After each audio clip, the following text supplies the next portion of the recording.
Assalamualaikum warahmatullahi wabarakatuh. Kami dari kelompok 9 akan melakukan observasi di Pengadilan Agama Salatiga. Sebelumnya perkenalkan diri, saya Dimas Andriana Kusuma dengan NIM akhir 698. Saya Presida Alia Putri dengan NIM akhir 697.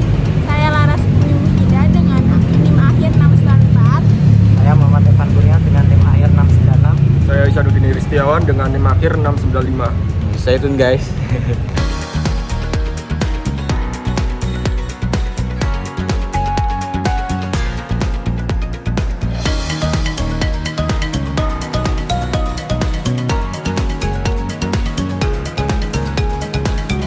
Struktur organisasi di Pengadilan Agama Salatiga kan ada ketua, ada wakil, kemudian secara strukturalnya itu di bawah ketua, wakil, kemudian panitra, kemudian sekretaris. Di bawahnya sekretaris ada kasubag kepegawaian, ada kasubag umum dan keuangan, ada kasubag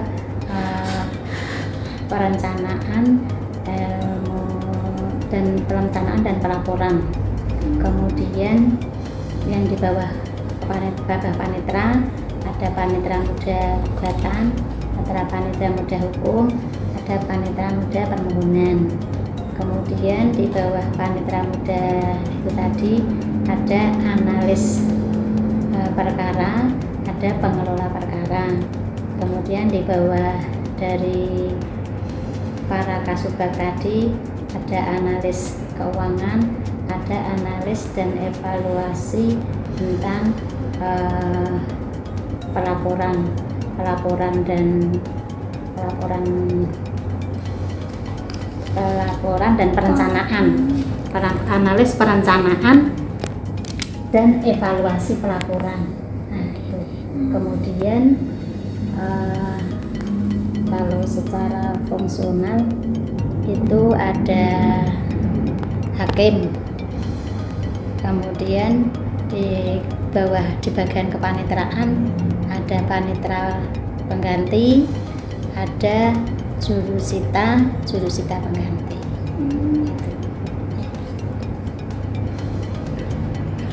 Jurusita itu apa, Bu? Jurusita itu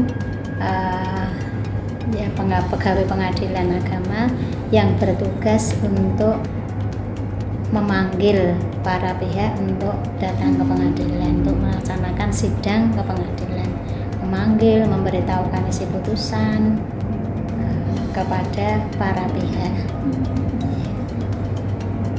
Dan sekarang itu memanggilnya itu ada banyak hal, karena perkara ada manual ya dipanggil langsung ke tempat para pihak. Kalau perkaranya itu secara ekot, itu kalau ada alamat elektroniknya berarti dipanggil melalui alamat elektronik, alamat email. Kalau pihak tergugatnya yang di situ belum diketahui alamat elektroniknya, yang perkaranya itu ekot, perkara elektronik, maka dipanggil melalui surat pencatatan.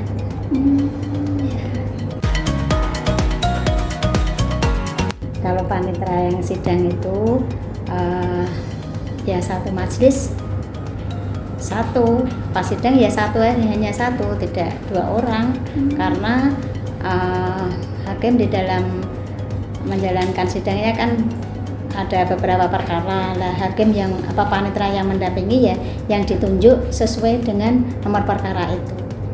Jadi panitra yang mendampingi ya panitra yang ditunjuk untuk ikut mendampingi hakim.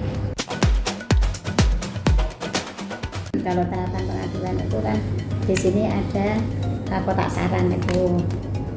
Ada juga pengaduan secara lesan, di mana di bawah di KTSP tadi udah jalan-jalan belum? Ya di situ kan ada pelayanan pengaduan.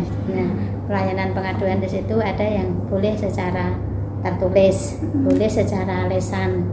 Nah, secara tertulis mau dimasukkan di kotak saran ya monggo, mau secara lesan juga silahkan. Kemudian ada juga yang pengaduan itu melalui aplikasi SIWAS, pengawasan yang langsung ke Mahkamah Agung juga ada. Jadi situ ada aplikasi SIWAS. Jadi nanti begitu diklik buka, nanti di situ ada tata caranya untuk pengajuan. Jadi pengajuan ada 3 cara ya, seperti yang saya sampaikan tadi. Kalau tugasnya dari hakim ya menerima, memeriksa, memutus, menyelesaikan perkara yang ditangani. Adapun panitra, kalau tugasnya itu untuk mendampingi hakim, ya di situ kan ada panitra pengganti. Nah, di situ tugasnya ikut mendampingi dan mencatat jalannya persidangan. Kemudian buat berita acara sidang.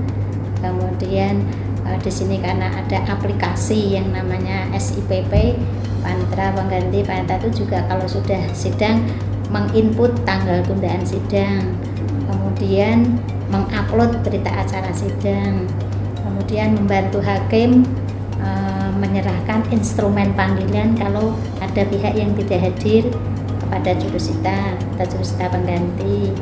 Kemudian kalau perkaranya sudah putus, membantu hakim untuk melaksanakan pemberkasan perkara atau minutasi. Itu tugas dari panitra atau panitra pengganti. Terus kemudian sebelum persidangan itu mempersiapkan persidangan dulu, kelengkapan dalam persidangan apa kira-kira sudah kan ada instrumen sudah lengkap atau belum, sudah ada atau belum. Nah, itu kalau secara khusus dalam menangani dalam ikut mendampingi hakim. Karena tugas panitra tidak hanya itu saja. Kalau tugas panitra tinggal kamu tanya apa enggak? Iya, tanya Bu.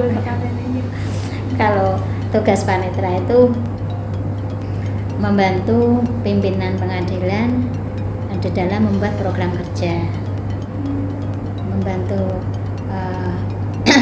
ketua pengadilan, pimpinan pengadilan untuk membuat laporan yang nama laporan kinerja. Nah, membantu pimpinan pengadilan untuk membuat perencanaan tahunan, kerja tahunan, penetapan kinerja dan sebagainya. Itu satu. Yang kedua, panitra juga bertanggung jawab, mempunyai fungsi tanggung jawabnya untuk pelaksanaan administrasi gugatan, untuk administrasi perkara permohonan. Kemudian bertanggung jawab juga dalam administrasi keuangan, terus pelaporan perkara, kearsipan perkara.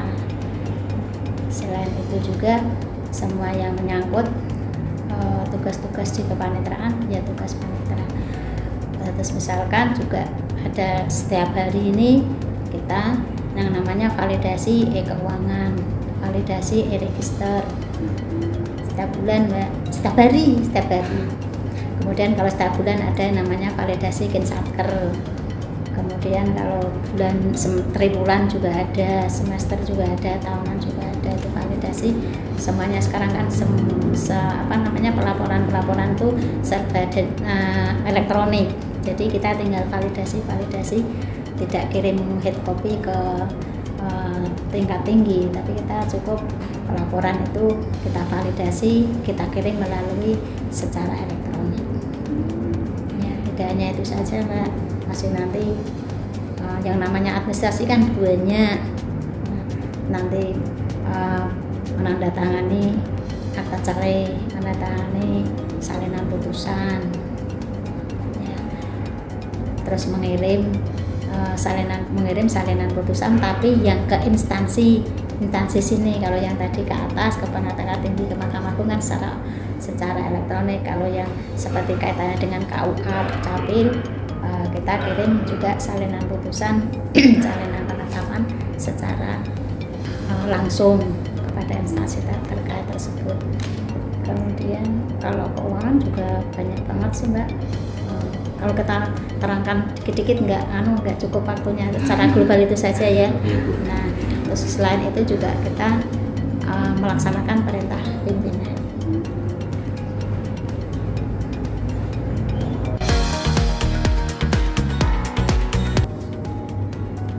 Dan untuk jenis perkara itu sebenarnya di pengadilan agama sama saja, sama semua. Di antaranya ada izin poligami, seperti saya sampaikan tadi.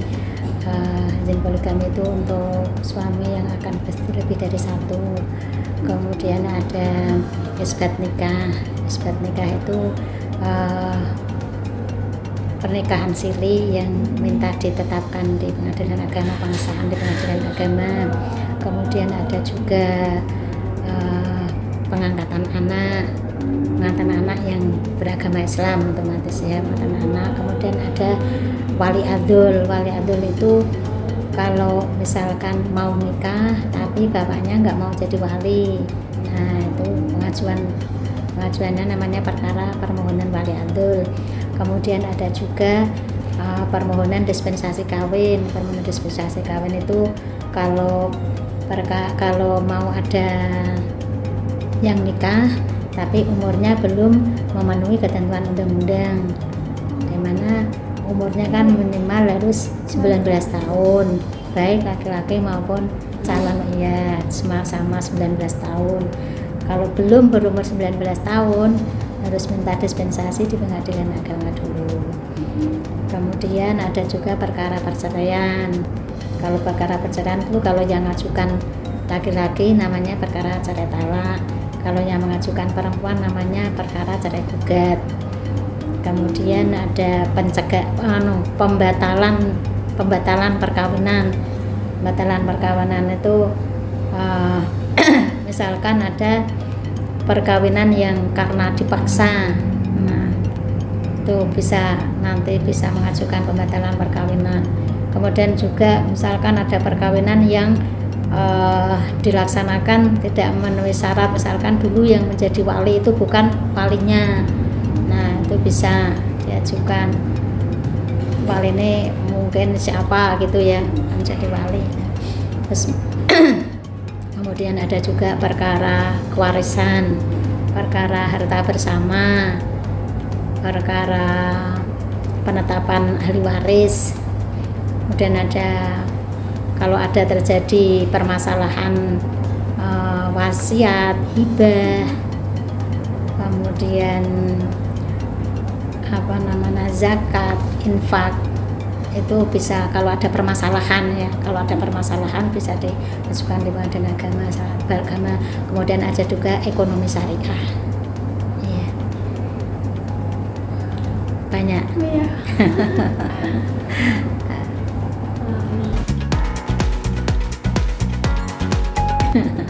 Karena kita ini hanya 4 kecamatan, mulai tahun 2021 itu sekitar ada 427 perkara. Tahun 2022 itu sekitar 406 perkara. Itu mulai 2001. Kalau dulu sebelum 2021 karena 9 kecamatan wilayah kabupaten itu merupakan wilayah kita, karena sejak dulu sejarah berdirinya itu kan PA Salatiga dulu, kemudian baru Pengadilan Agama Barawa, yang 9 kecamatan kabupaten itu masuk menjadi wilayah kewenangan PA Salatiga. Nah, mulai tahun 2021 itu sudah diminta oleh 2020, kemudian berlakunya mulai Januari 2021. Jadi kita hanya wilayahnya ada 4 kecamatan khusus Kota Salatiga. Jadi perkaranya sedikit. Ya. Kalau dulu kalau masih masuk sekitar 1.500-1.400. Iya. 4 kecamatannya, kecamatan apa aja Bu? Kecamatan Tingkil, Kecamatan Sidomukti, Kecamatan Argomulyo, Kecamatan Sidorejo.